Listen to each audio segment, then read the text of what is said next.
হয়ে গেল, সিবিআই কিন্তু এখনো পর্যন্ত সঞ্জয় রায় ছাড়া কোনো ক্লু বের করতে পারেননি, যেটা কালকের পেপারের প্রথম হেডলাইন ছিল।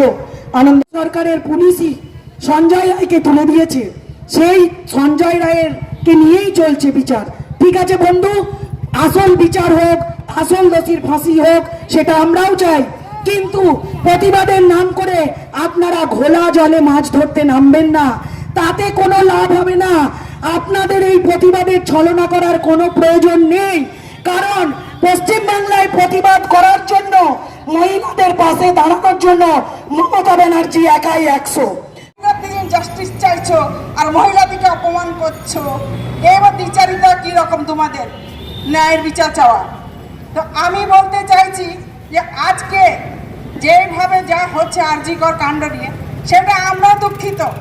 যেই মেয়েটার এরকম হয়েছে আমরা মর্মাহিত। আমরাও চাই যে মেয়েটার ন্যায় বিচার হোক এবং তার মা বাবা যেন শাস্তি, অপরাধী যেন শাস্তি নিজের চোখে দেখতে পারে যে আমার মেয়ে শাস্তি পেয়েছে যা অপরাধী। তা আজকে 19-20 দিন হয়ে গেল, আপনারা সবাই দেখতে পাচ্ছেন যে সিবিআই কি করছে, আমরা তো কিছুই বুঝতে পারছি না। সিবিআই যে কি বার করছে তদন্ত করে, আজ অব্দি আমরা কেউ সামনে প্রকাশ হলো না।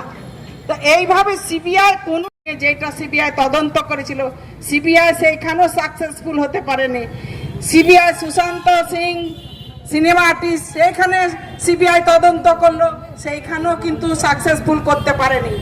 আর আজকে সিবিআই এইটা নিয়েছে, তো আমরা দেখতে চাইছি যে সিবিআই কতদূর কি করতে পারে।